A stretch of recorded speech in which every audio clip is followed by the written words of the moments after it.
Assalamu alaikum. A very good afternoon, everyone. Bismillahir Rahmanir Rahim.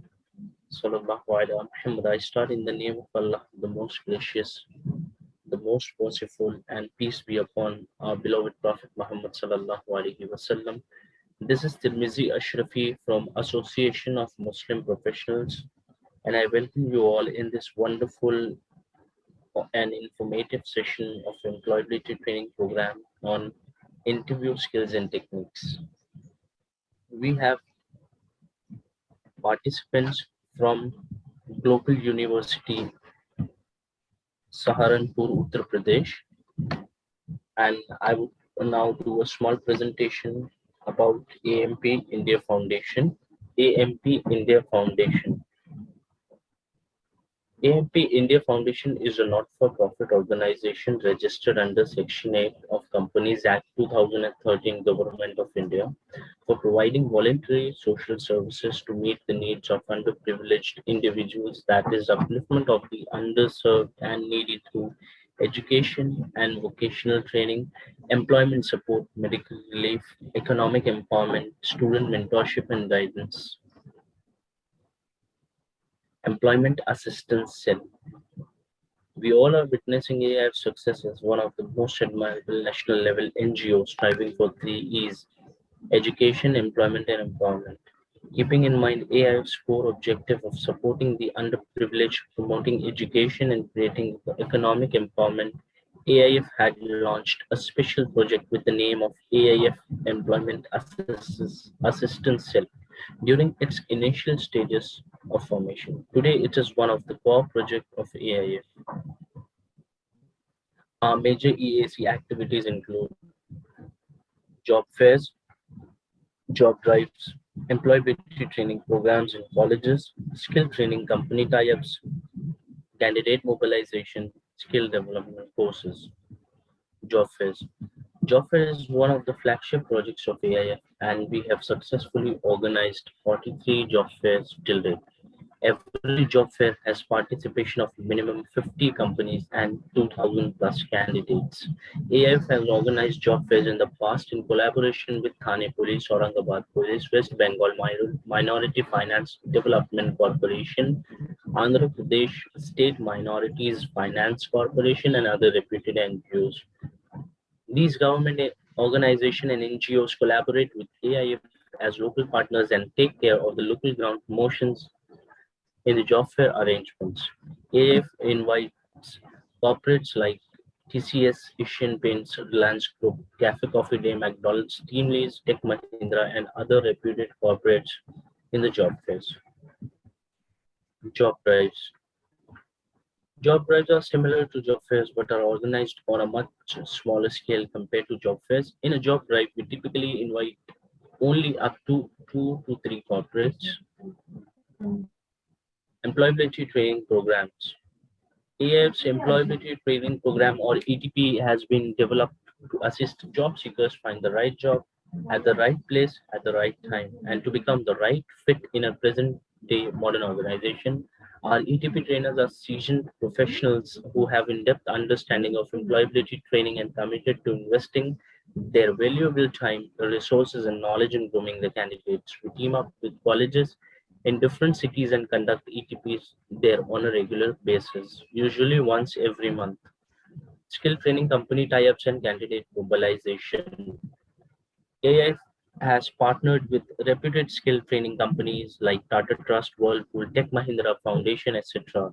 We have also arranged skill training melas in Mumbai by inviting around 20 skill training companies to hire and train unskilled candidates who could not pursue their high education after 10th and 12th standard.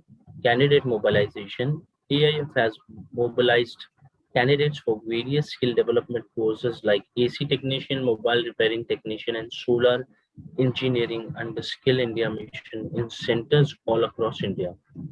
Our achievements: 43 plus job fairs, 9 online job fairs, 275 plus job drives, 6 online job drives, 220 plus employability training programs, 24 online employability training programs, 100 plus mock interviews in colleges, 25,000 plus candidates placed in jobs, organized 6 career fests and benefited 150,000 plus students.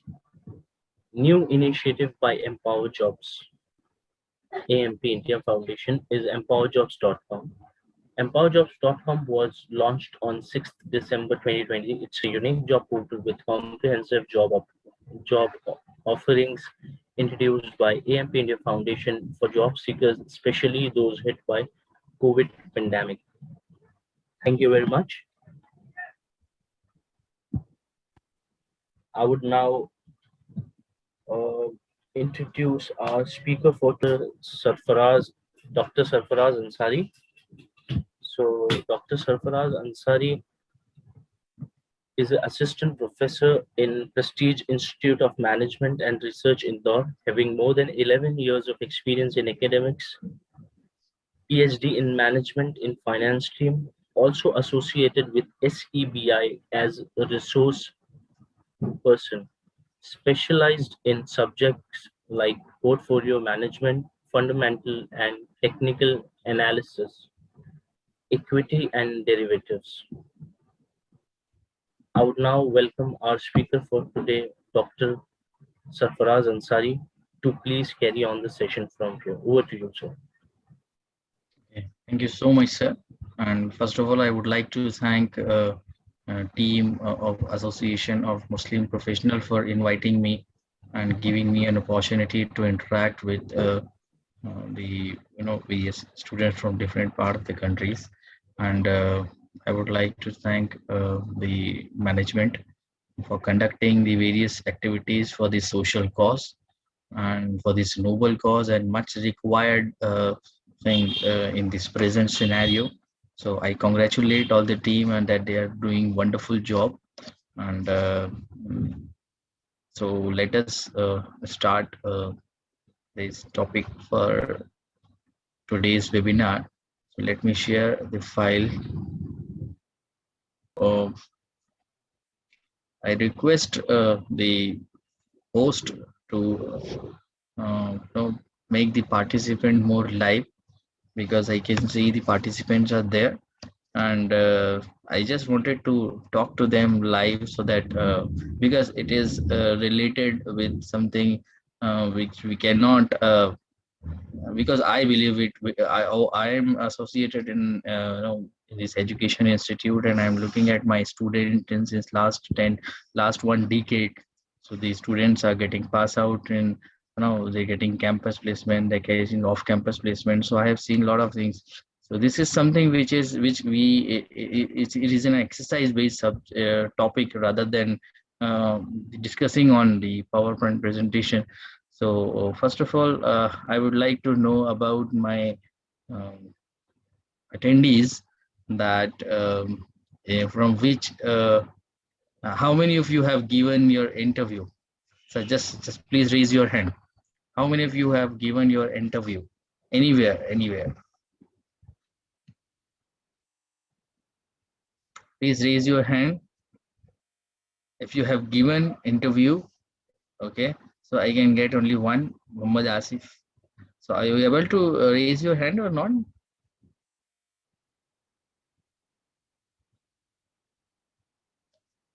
Okay, so I think there is some, so you can message on chat. You give your response on chat box as well. How many of you attended any kind of interview, whether it's a mock interview or it's a real interview and campus interview, off campus interview? How many of you? No one? So this is the first time. Okay, so how many of you belong to the first year of your graduation or second year of your graduation? Please raise your hand.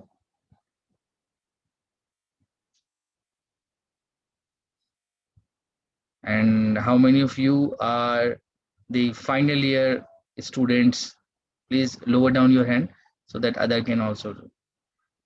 And how many of you are in your final years? You are just okay. So one of the students saying that it's a final. Okay. And what about others? Your third year. Okay. Final year means the last year of the completion of your course, whether it is a 4 year course or a third year course. The last year, after that, you need to appear for an interview. Okay. So, fine. See, this interview skills and technique, basically, this workshop is having a purpose to make you aware what should you do and what should you don't do while appearing for the interview, because it's all about impression, it's all about your persona, it's all about your way of putting yourself in front of some others. Basically you are selling yourself to someone, and before you're selling, you need to package yourself with a lot of skills. So, and techniques is also there, because there are various interviews which you can crack with the help of techniques as well. So we'll discuss everything. See, so this is the first thing that we need to discuss. First thing, the very first thing, a person when enters in the interview room and interacting with the interviewers, the first thing that he would like to see your resume.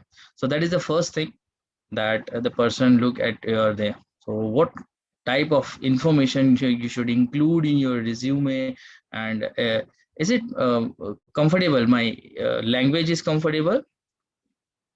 Are you comfortable with the or should I include Hindi also, because Hindi Yes, maybe sir. agar It aap would be comfortable it would be better, sir, that if you include Hindi also for the ease of the students. They है.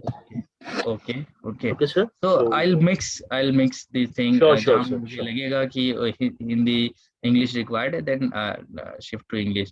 तो Yes, अगर sir. No issues. Hindi plus English रहेगा, so ज़्यादा better understanding रहेगा Yes, sir. आपको. Right, right. Very So right. the very first thing, yes, ma'am. Okay.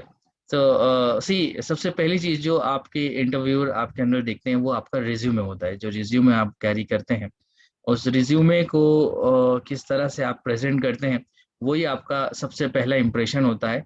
और सबसे पहला इम्प्रेशन ही आपका लास्ट इम्प्रेशन होता है. ये it's a saying, famous saying, first impression is a last impression. अगर आपने रिज्यूमे पे अगर उसको इग्नोर कर दिया, कुछ इंपॉर्टेंट चीजें इग्नोर कर दी हैं, तो बिलीव मी, आप कितना ही अच्छा स्किल कैरी करते हो, कितना ही अच्छा आपके एकेडमिक क्वालिफिकेशंस हो, कितना ही अच्छी ज्यादा, अगर आपने रिज्यूमे में गड़बड़ की है तो फिर प्रॉब्लम वहीं से स्टार्ट हो जाती है, क्योंकि वहीं से इम्प्रेशन जो है इंटरव्यूअर का बनना स्टार्ट हो जाता है. और एक बार इंटरव्यूअर का इम्प्रेशन नेगेटिव डायरेक्शन में चला गया, तो फिर it is very difficult to get those interaction in the positive direction.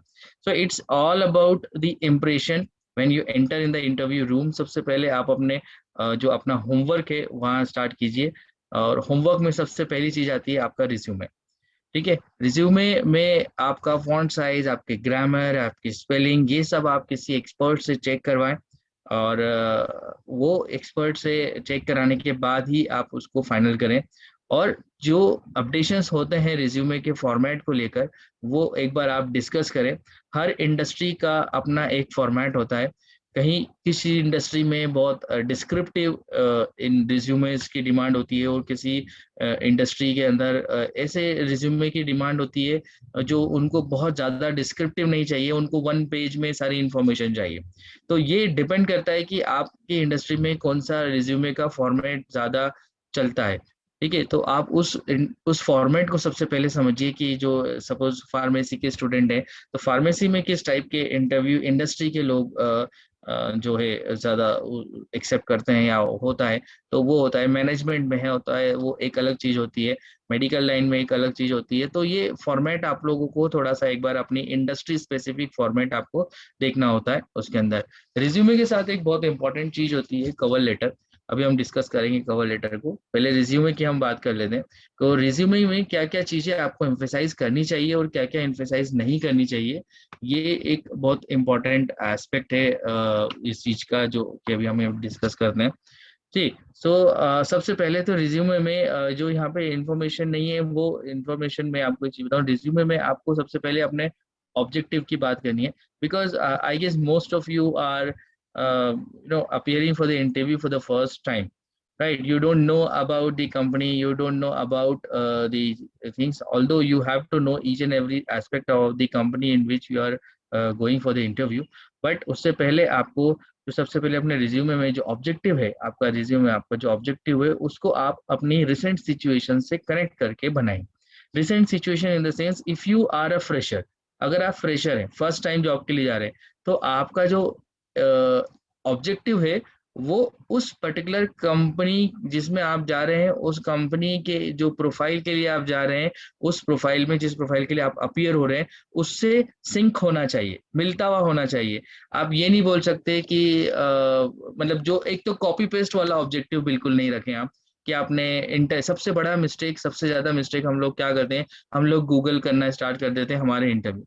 आपकी इंफॉर्मेशन है, आप उस इंफॉर्मेशन को लिखने के लिए गूगल नहीं कर सकते, it is not at all know expected from you people. तो उस ऑब्जेक्टिव को बनाने के लिए आपको सबसे ज्यादा मेहनत करनी है कि हाँ, उससे उसका आइडिया लेने के लिए भले आप गूगल कर सकते हो कि how to frame objective of a fresher, of a fresh, तो वहां से आपको एक आइडिया जरूर लग जाएगा, लेकिन उसको आप अपने हाथ से लिखिए, भले वो 2 लाइन है या 3 लाइन है, लेकिन आप उसको अपने हाथ से लिखिए। और वो जो ऑब्जेक्टिव है कि आप किसी कंपनी में क्यों जाना चाहते हो, आपका पर्पस क्या है, वो एक बहुत इंपॉर्टेंट सबसे पहली लाइन वही होती है। और सबसे ज्यादा वही वो एक ही लाइन से समझ में आ जाता है कि आपने वो ऑब्जेक्टिव गूगल किया है, क्योंकि वो थाउजेंड्स ऑफ रिज्यूमे देखते हैं, जो इंटरव्यू आपका इंटरव्यू ले रहे हैं, इंटरव्यूअर वो देखता है इस चीज को। तो उस ऑब्जेक्टिव पे बहुत ज्यादा आप लोग ध्यान से देखिए और अपना ऑब्जेक्टिव खुद लिखिए, भले उसमें आपको 1 दिन लगे, 2 दिन लगे, 3 दिन लगे, और उसको डिस्कस कीजिए किसी एक्सपर्ट के साथ, this could be my objective और नॉट फॉर दिस कंपनी। ठीक है, इस ऑब्जेक्टिव को आप कंपनी के पॉइंट ऑफ व्यू से भी, कंपनी अगर चेंज करते हैं तो कंपनी के एस्पेक्ट्स, फॉर एग्जांपल एक मल्टीनेशनल कंपनी के अंदर आप जा रहे हैं, तो थोड़ा सा उस कंपनी के रेस्पेक्ट में आप उस ऑब्जेक्टिव को कर सकते हैं।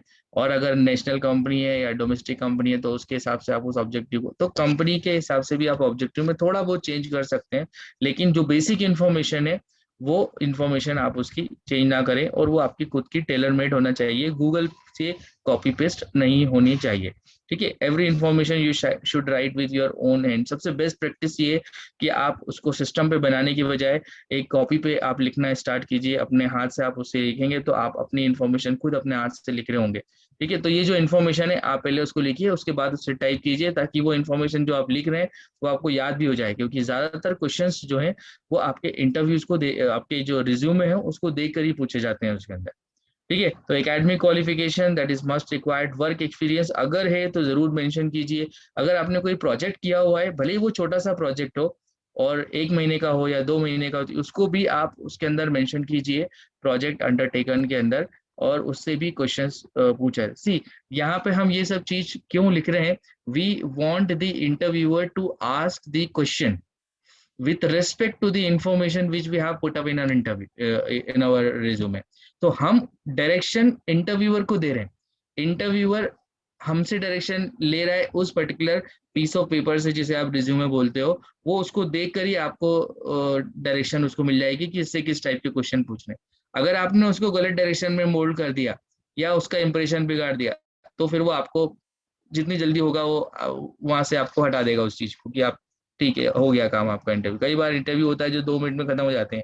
ठीक है, रिज्यूमे अच्छा नहीं बनाता, कुछ भी ऑब्जेक्टिव लिखा हुआ है, किसी तो भी क्वालिफिकेशन एक्सपीरियंस को ढंग से आपने project under work experience generally क्या होता है, कंपनी में काम किया, कब से कब तक किया, ये इन्फॉर्मेशन होती है, लेकिन क्या रिस्पॉन्सिबिलिटी आपने हैंडल की है उसको आपने प्रॉपरली मेंशन किया है या नहीं किया है, ये आपको उसके अंदर मेंशन करना है। तो वर्क एक्सपीरियंस में ईयर और कंपनी नेम के अलावा जो इन्फॉर्मेशन जो सबसे इंपॉर्टेंट है कि आपने किस रोल पे अपना उस टाइम उस उतने टाइम पीरियड में काम किया है, उसमें क्या क्या जॉब रोल आपको असाइन थे, 1 या 2 या 3 लाइन के अंदर आपको उसको एक्सप्लेन करना चाहिए। एकेडमिक क्वालिफिकेशन में तो हम कुछ कर नहीं सकते, उसमें तो आपका ईयरली परसेंटेज वगैरह ये जनरली ये सब चीजें आती हैं। ठीक है, तो सबसे इंपॉर्टेंट चीज है रिज्यूमे, जो कि सबसे पहला इंप्रेशन हमारा बनाता है। I hope I made it clear, yes और नो? ओके,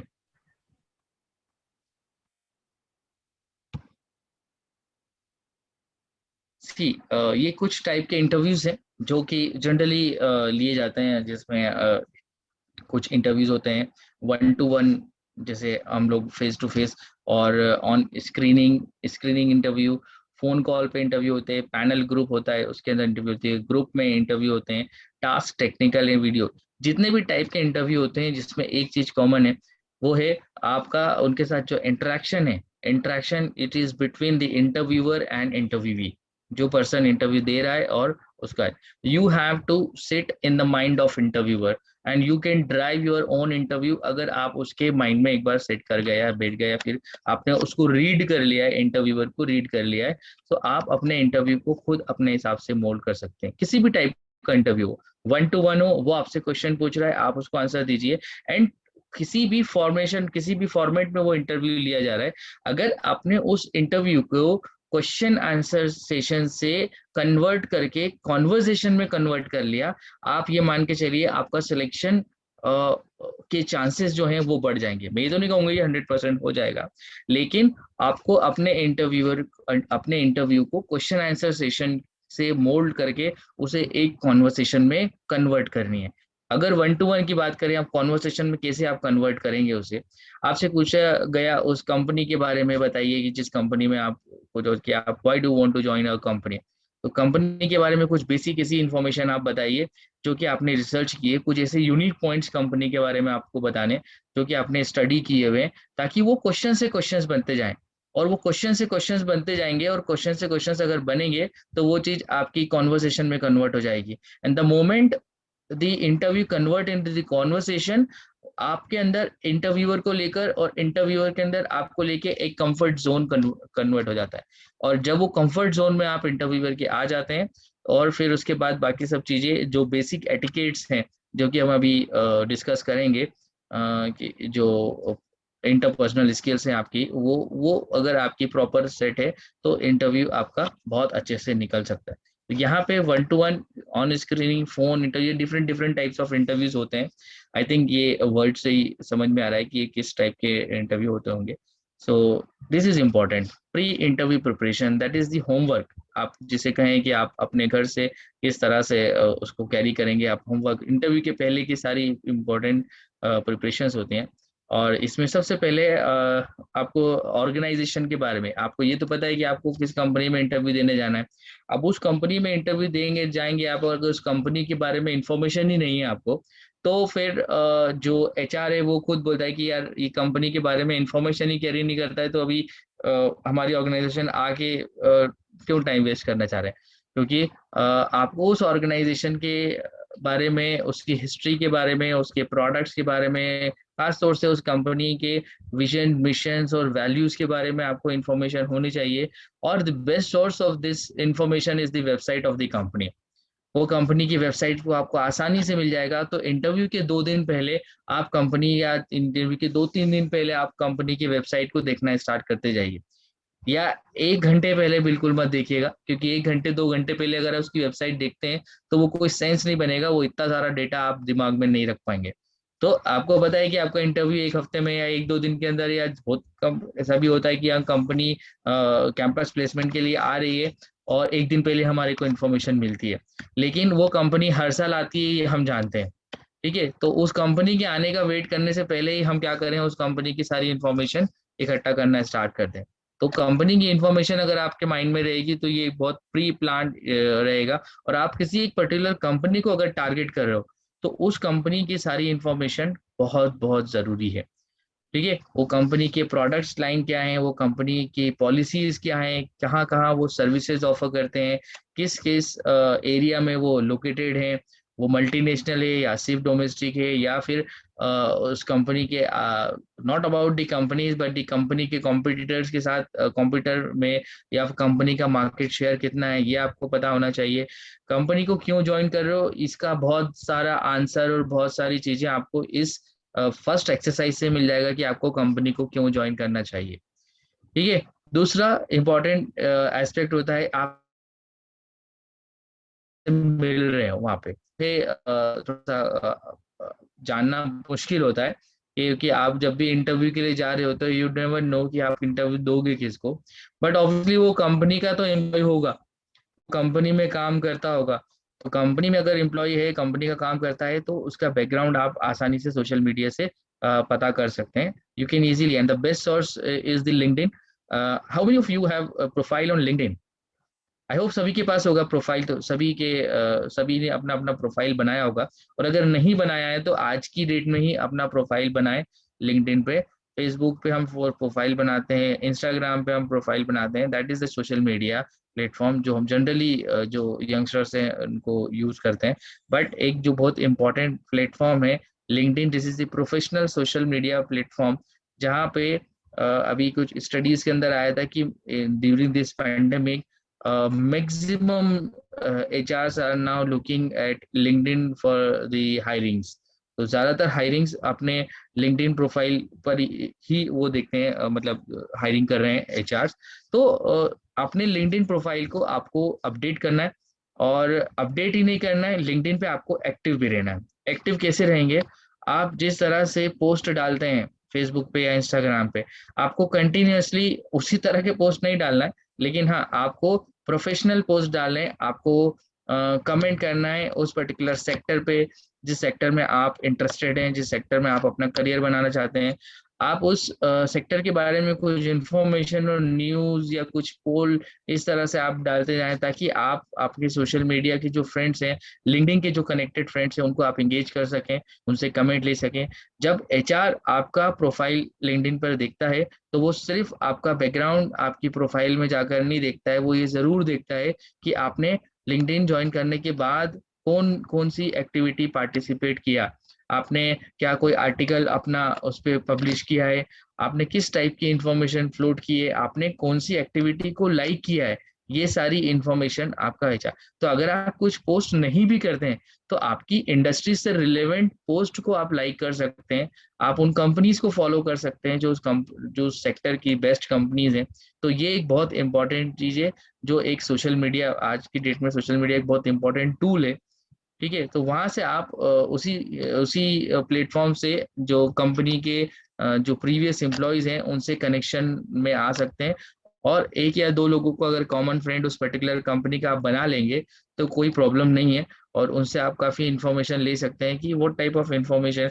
और अगर आपका कॉलेज में एलुमनाई बेस है तो सबसे बेस्ट वही है कि सोशल मीडिया पे सबसे पहले उस कंपनी के एलुमनाई से कांटेक्ट किया जाए, जो आपके पास आउट स्टूडेंट्स हैं, आपके सीनियर्स हैं, उनसे आप जैसे ही कनेक्ट होंगे तो आपको बहुत सारी इंफॉर्मेशन और वैल्यूएबल इंफॉर्मेशन देंगे इंटरव्यूअर के बारे में, खास तौर से स्ट्रैटेजी जो होती है एचआर की, किस टाइप का इंटरव्यू लिया जाता है और किस टाइप से। तो इससे आपकी एक राह आसान बन जाएगी और आप कंफर्टेबल रहेंगे इंटरव्यू के टाइम पे।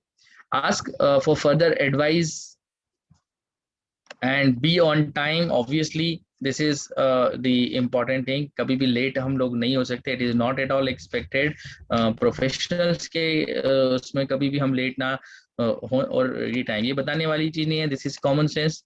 Dress for the occasion, this is very very important. आप किस टाइप का ड्रेसअप में जाते हैं इंटरव्यू के लिए। कई बार अच्छे कैंडिडेट को रिजेक्शन हो जाती है जस्ट ऑन द बेसिस कि उनके जो शर्ट है और उनकी जो टाई है वो प्रॉपरली नहीं उन्होंने सेट किए हुए हैं, या ऊपर का बटन खुला है और टाई नीचे लटकी हुई है, और जो आपके स्लीव्स हैं वो फोल्ड किए हुए हैं। इस टाइप से अगर आप एंटर कर जाते हैं तो वो एक बैड इंप्रेशन आपका बनता है। तो सबसे इम्पोर्टेंट है एक प्रॉपर ड्रेसअप रहे।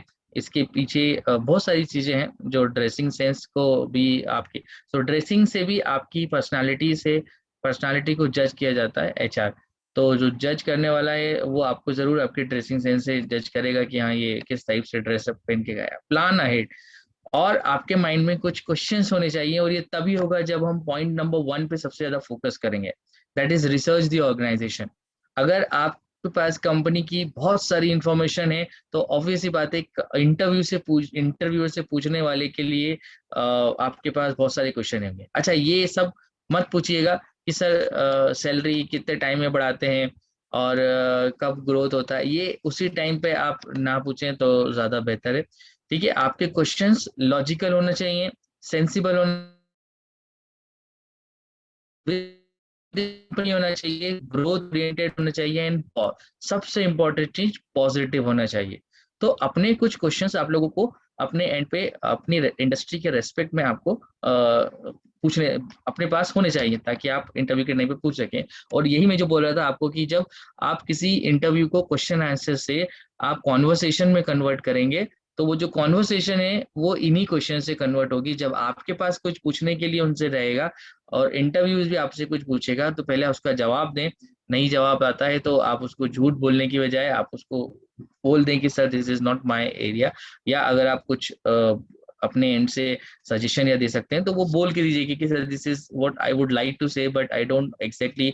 तो बेटर है कि अगर आपको नहीं आता है तो उस चीज में आप ना रहे। ठीक है, डिस्ट्रैक्शन को थोड़ा सा कम ही रखें, पहला इंप्रेशन बहुत इंपॉर्टेंट है ये इसके अंदर। So I guess this is pre interview preparation, जो सभी के लिए एक होमवर्क की तरह है, सभी को करनी है। अभी हम ड्रेस की बात कर रहे थे। अब ड्रेस किस तरह का होना चाहिए आपका?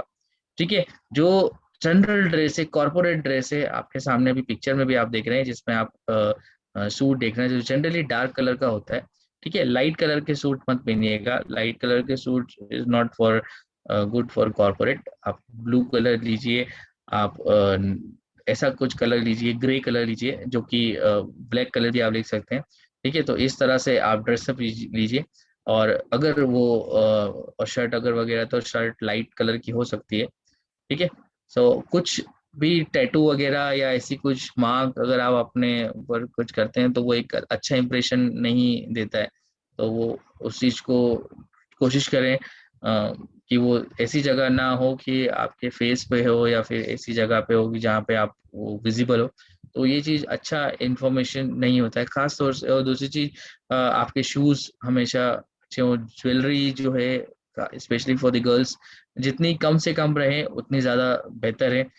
स्टाइल जो है अब इसके ऊपर तो बहुत मुश्किल है कमेंट करना हेयर स्टाइल के ऊपर, there are lot of hair styles, but जितनी ज्यादा कट और स्टाइल होगा, मतलब उस चीज को आप मेंटेन करें। बहुत ज्यादा बड़े बाल जनरली हेयर स्टाइल नहीं प्रेफर करता है कॉरपोरेट। ठीक है, परफ्यूम वगैरह बहुत स्ट्रांग ना लगाएं कि आप एंटर करें और पूरा रूम उससे महक जाए और आपको लगे कि वो चीज सब उनसे इम्प्रेस हो जाएंगे। तो it is not a party. वहाँ पे बहुत ही मतलब ऐसा फ्रेग्रेंस लगाएं जो कि बिल्कुल माइल्ड सा हो। ठीक है, वेल ग्रूम्ड मेकअप आपका बिल्कुल कम होना चाहिए, बहुत ज्यादा डार्क मेकअप नहीं करना है आपको। ठीक है, बहुत ज्यादा हेवी ज्वेलरीज आपको नहीं पहननी है।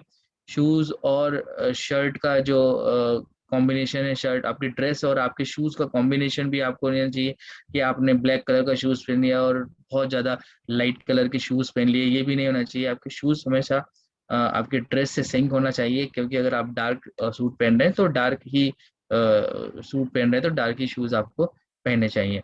ठीक है, सॉक्स भी अलग से नहीं दिखना चाहिए उसके अंदर कि आपने ब्लैक कलर का सूट पहना है और ब्लैक कलर के शूज है और व्हाइट कलर का अलग से सॉक्स उसके अंदर चमक रहा है, तो वो नहीं है। तो वो उसको थोड़ा सा इस चीज को आप मतलब प्रॉपरली ड्रेस्ड अप आपके अंदर रहना चाहिए। तो ये कुछ ड्रेस से रिलेटेड चीजें हैं जो आपको ध्यान रखनी चाहिए। This is important. जैसे आप इंटर करेंगे तो वो आपको हैंडशेक करेंगे। अब ये एक बड़ा क्वेश्चन है कि अगर उन्होंने हैंडशेक करने के लिए ऑफर नहीं किया तो क्या आपको अपना हैंडशेक करने के लिए आगे हाथ बढ़ाना है? नहीं, ये एक पोस्चर होता है और ये पोस्चर आपको सामने वाले के एटीट्यूड से समझ में आ जाएगा। आप जाते से ही इंटरव्यूअर को अपना हैंड रेज नहीं कर सकते हाथ मिलाने के लिए। वो एक एटीट्यूड ऐसा है कि जो कि उनको लगता है कि ये ओवर कॉन्फिडेंट है या फिर कुछ ऐसी चीजें। लेकिन अगर वो हाथ मिलाने के लिए अपना हाथ आगे करता है तो बहुत जरूरी है कि आप उससे हाथ किस तरह से मिलाएं, और हाथ मिलाते वक्त आपका आई कांटेक्ट हो रहा है या नहीं हो रहा है। हाथ मिलाते वक्त आपको किसी तरह की हिचक, किसी तरह की शर्म, किसी तरह का ये नहीं होना चाहिए कंफ्यूजन कि मुझे हाथ मिलाना चाहिए या नहीं मिलाना चाहिए। अगर सामने वाले ने ऑफर किया है तो एक अच्छे से उसका हाथ उसको आपको वो करना है कि आपका जो पाम है उसके जो पाम से प्रॉपरली टच हो। और बहुत ज्यादा एकदम सिर्फ आपने हाथ की 4 उंगली 5 उंगली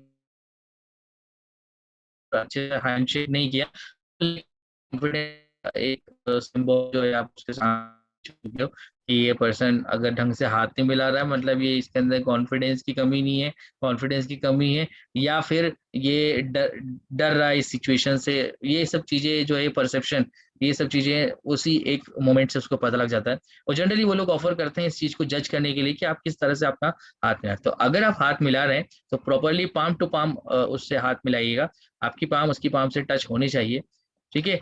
और एक फर्म हैंडशेक होना चाहिए, बहुत ज्यादा टाइट हैंडशेक नहीं होना चाहिए, बहुत ज्यादा आप हैंडशेक करते वक्त उसको प्रेस नहीं कर सकते हाथ को, इस चीज का भी आप ध्यान रखिएगा।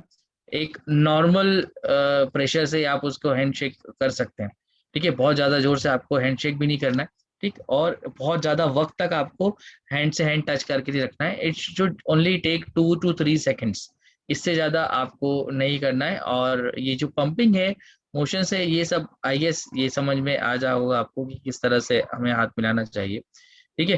तो ये हमेशा ध्यान रखिए। और एक चीज का बहुत ध्यान रखिएगा कि जब आप हाथ मिला रहे हैं, अगर हाथ मिलाने जा रहे हैं या इंटरव्यूअर, आप नहीं जानते कि इंटरव्यूअर हाथ मिलाने के लिए आपको वो करेगा, ऑफर देगा, लेकिन अगर वो ऑफर देता है तो आपको हाथ मिलाना कंपलसरी है, आई कांटेक्ट के साथ, प्रॉपरली उसको ग्रिप के साथ। और दूसरी चीज, आप अपने जब इंटरव्यू के लिए जाएं तो जनरली क्या होता है, स्वेटिंग होती है। स्वेटिंग इज द सिंबल कि आपके अंदर घबराहट है इंटरव्यू के लेकर। तो वो जनरली हमारे पाम पे वो आ जाती है स्वेटिंग, ये आपके माथे पे भी आ सकती है, और ये आसानी से आपके चेहरे से दिख भी जाता है।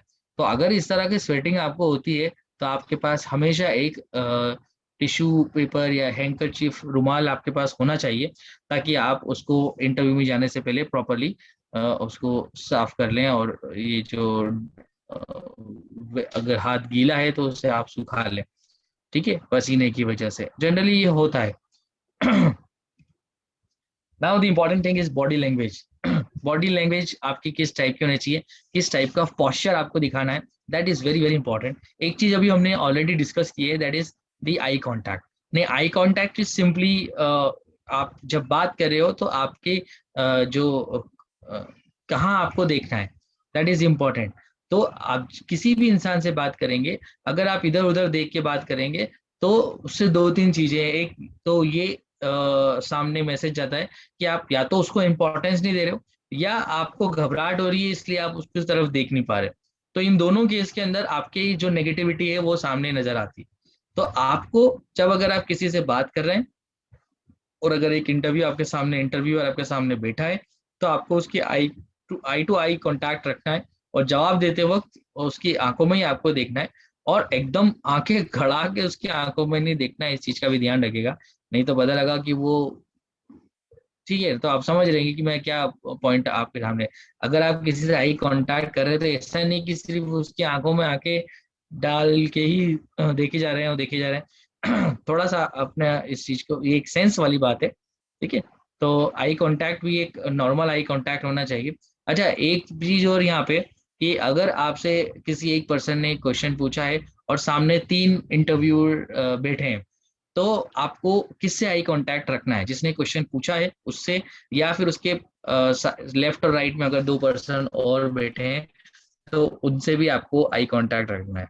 तो यहाँ पे जब भी कोई सपोज मिडिल वाले पर्सन ने आपसे क्वेश्चन पूछा है, तो आपको आई कांटेक्ट ऑब्वियसली आंसर शुरू करते वक्त तो उसके देना ही है, लेकिन बीच में 1 या 2 बार आपको उन 2 लोगों के भी आई कांटेक्ट रखना है जो उसके साथ में उसे अकम्पनी कर रहे हैं। मतलब तीनों इंटरव्यूअर को प्रॉपरली वेटेज आपको देना है, अदरवाइज वहां पे एक नेगेटिव इमेज आपकी बन सकती है कि आप सिर्फ उसी को रिस्पॉन्ड करते हो जिसको आपको रिपोर्ट करना है। तो यहाँ से बहुत सारी चीजें हैं जो इंटरव्यूअर जज करता है आपके अंदर। लेकिन अगर आप ड्यूरिंग द रिस्पॉन्स तीनों को इक्वली आई कांटेक्ट लेकर, क्योंकि वो तो आपको देख ही रहे सामने से, आपसे किसी एक ने पूछा, आपने किसी एक को आंसर दे दिया, आपने दूसरे को देखा ही नहीं, दूसरे को इग्नोर कर दिया, तो वो इग्नोर्ड फील करेगा, ठीक है, वो ऑफेंसिव फील करेगा।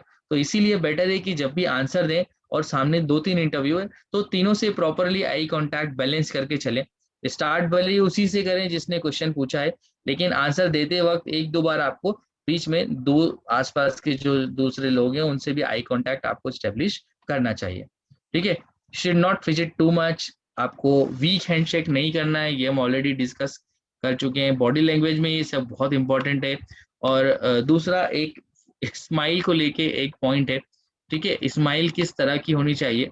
तो ये तो आप जानते ही हैं स्माइल कितनी ज्यादा, बहुत ज्यादा स्माइली फेस अगर आप बनाएंगे या एक्सेसिव हंसने की कोशिश करेंगे तो वो एक ऐसा फील होगा कि आप बनने की कोशिश कर रहे हैं, ठीक है। या फिर आप कुछ ज्यादा ही खुशमिजाज बताने की कोशिश कर रहे हैं अपने आप को, जो कि सही प्रिडिक्ट नहीं होता है। अपने आप को इस तरह से प्रेजेंट कीजिए कि कोई भी चीज ज्यादा ना लगे।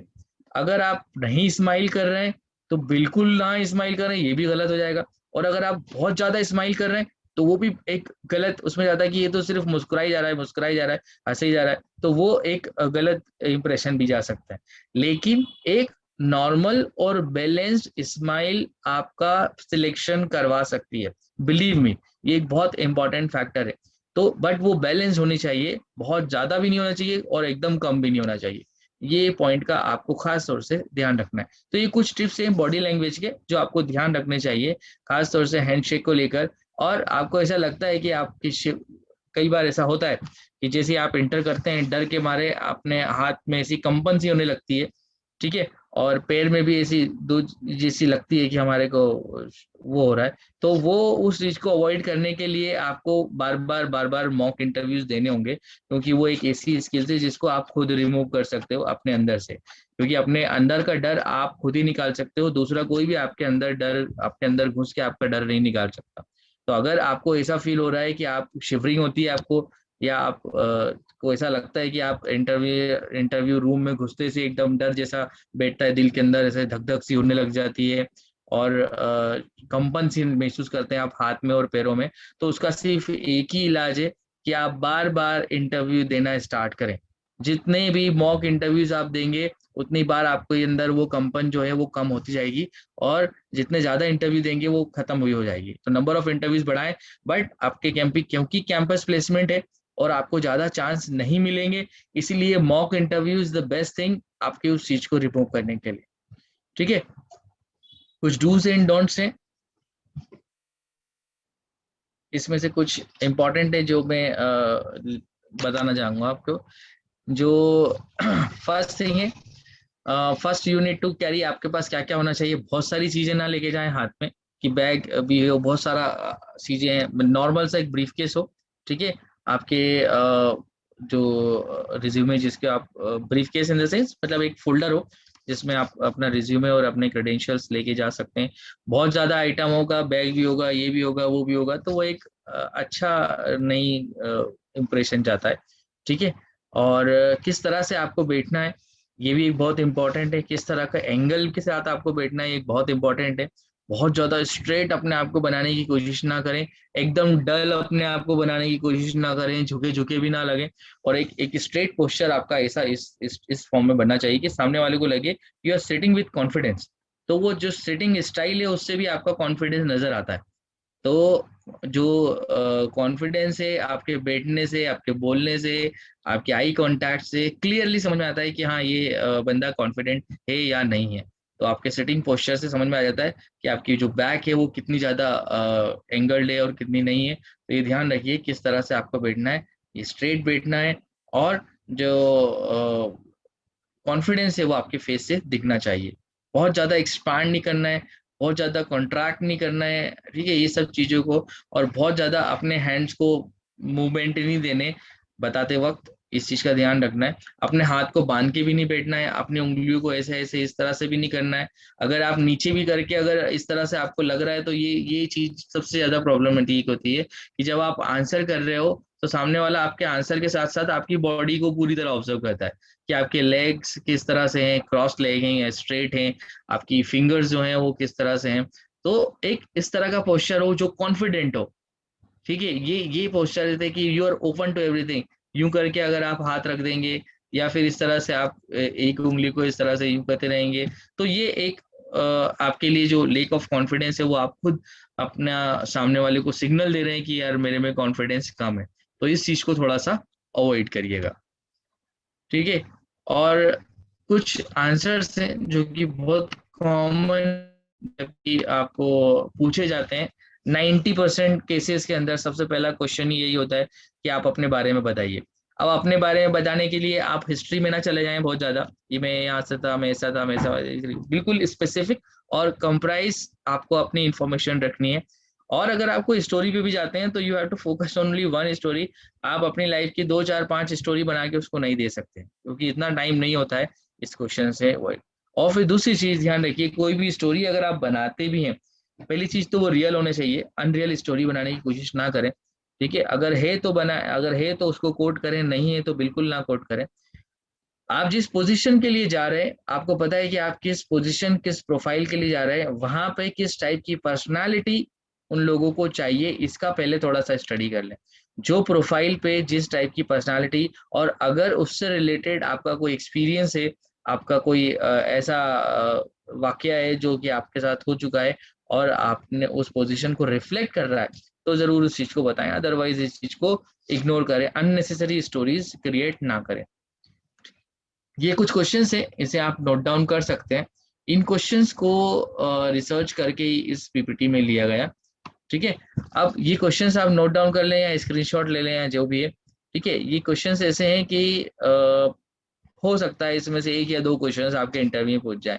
ठीक है, अब इन क्वेश्चंस को आप अपने हाथ से एक बार अपनी एक कॉपी में या फिर एक नोटबुक में या एक लैपटॉप में या सिस्टम में एक वर्ड फाइल के अंदर आप अपने हाथ से टाइप कीजिएगा। इसको सर्च मत कीजिएगा। अगर आप इसको क्वेश्चंस को सर्च करने गए गूगल के ऊपर तो आपको बहुत सारे आंसर मिल जाएंगे, लेकिन जो अगर आप इसको अपने हाथ से टाइप करोगे तो it will be, you know, it will remain in your memory at the time when you are facing an interview. तो लेकिन ये सबसे बेस्ट चीज होती है, क्योंकि हमें पता है, हमने बचपन में जब स्कूल ज्वाइन किया था, स्कूल में हमने कुछ हमारे को टीचर्स जो हैं वो हाथ से लिखने के लिए होमवर्क दिया करते थे। उस टाइम पे हमारे को होमवर्क हाथ से लिखने के लिए इसलिए दिया जाता है ताकि आप उस चीज को मेमोराइज कर पाओ। तो जब भी आप कोई चीज अपने हाथ से लिखते हैं तो उसको आप लॉन्ग टर्म अपनी मेमोरी में रख सकते हैं, और दैट इज प्रूव्ड थ्योरी। आप इसको करके देखिएगा। आप कोई भी ऑर्गेनाइजेशन के बाद अबाउट ऑर्गेनाइजेशन एक बार रीड करके देखिएगा, और किसी से पूछिएगा बिना उसको लिखे कि आप मुझसे क्वेश्चन पूछे और आंसर दें आप। दूसरी बार आप उस चीज को अपने हाथ से एक पैराग्राफ में लिखिएगा, फिर उस क्वेश्चन को आंसर करने की कोशिश कीजिएगा। आप में क्वेश्चन को आंसर करने का कॉन्फिडेंस भी बढ़ जाएगा। ठीक है, तो ये वो क्वेश्चन है जो कि बहुत इंपॉर्टेंट है कि आपको ये जॉब क्यों चाहिए। कुछ ऐसे एग्जाम्पल दीजिए अपने ऑब्जेक्टिव्स के बारे में, आपकी पर्सनालिटीज के बारे में, अपने लास्ट 5 इयर्स में आप अपने आप को कहाँ देखते हैं। ये बहुत कॉमन से क्वेश्चंस हैं। आपकी स्ट्रेंथ, आपकी वीकनेस, ये सब के बारे में, आप किस पोजीशन को हमें देना चाहिए। ठीक है, यहाँ पे बहुत चीजें हैं कि आप बहुत ज्यादा एग्जैजरेट अपने आप को ना करें और बहुत ज्यादा अंडर एस्टिमेट भी ना करें। एक बैलेंस्ड वे में आप आंसर दें इस चीज का। ठीक है, तो ये एक बहुत इंपॉर्टेंट चीज है। सारे क्वेश्चंस आप अपने लिखिए, and it is about you, and you is the best source जो इस क्वेश्चन के आंसर्स अपने लिए बना सकते हैं। और ये हर पर्सन के अलग अलग होंगे, हर पर्सन की अलग तरह की स्ट्रेंथ होती है, अलग तरह की वीकनेस होती है, अलग अलग टाइप से उसको पोजीशन चाहिए होती है। ठीक है, सबके अलग अलग लाइफ के एक्सपीरियंसेस होते हैं। ठीक है, प्रॉब्लम सबकी अलग अलग होती है, एक्सपेक्टेशन सबकी अलग अलग होती है। तो there is no common set जिससे इसका आंसर दिया जाता है। It is customized and it is tailored made, और हर इंसान का ये अलग अलग होता है। ठीक है, तो ये क्वेश्चन है, इसको आप नोट डाउन कर लीजिए और इनके आंसर्स आप लिखने की कोशिश कीजिएगा। ठीक है, okay, so I think one more 2 3 things that I would like to cover. This is important. कुछ इंटरव्यू है जो कि जो चीजें आपको नहीं बोलनी चाहिए इंटरव्यू के अंदर। That your primary reason for the job hunting is that your present boss. जब आपने पुरानी जॉब क्यों छोड़ी, या फिर कोई अगर बोलता है, तो ये कुछ चीजें हैं जो आपको इंटरव्यू के अंदर नहीं बोलनी चाहिए। ठीक है, एंड सेकेंड थिंग, दूसरी चीज, the job is just one of the several for which you are applying for. बहुत ज्यादा अपने आप को पॉजिटिव ना बने कि ये तो मेरा सपना था और बचपन से मैं यही सपना देखते आया हूँ कि इस कंपनी के अंदर जॉब करूंगा। ये सब अनरियलिस्टिक सी चीजें हैं। जो कि हमें अवॉइड करना चाहिए इंटरव्यू के अंदर। और अपने बहुत ज्यादा कनेक्शन में हम लोग को ना बताएं कि मेरा ब्रदर, मेरा कजिन इसके अंदर जॉब करता है और उसने मुझे बहुत इस कंपनी के बारे में बोला है, अच्छा है। ये सब चीजें इंटरव्यूअर बिल्कुल पसंद नहीं करता है। It's all about your skills, it's all about your techniques, कि आप उसको कैसे कैरी करते हैं। उसे मतलब नहीं है कि उस आपके कितने रिलेटिव काम कर रहे हैं, ठीक है। ये सब चीजें important information है। You just take a screenshot of this, that you have to ask the following things, following questions before the things, and किस तरह से प्रैक्टिकल अप्रोच आपको लेके चलनी है, बॉडी लैंग्वेज किस तरह से रखना है, अपने आप को किस तरह से कुछ गुड नोट्स अपने और रिज्यूमे, कुछ follow up. So I think कुछ इंपॉर्टेंट चीजें थी जो हम 1 घंटे, there are lot of things we can say, there are lot of things we can discuss, but as of now I think this is I made it clear. So any question from your side you can ask.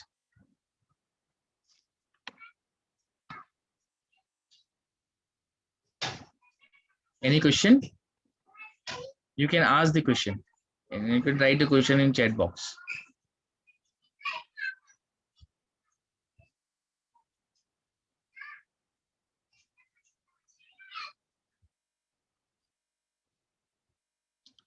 Okay, so shall I end the meeting?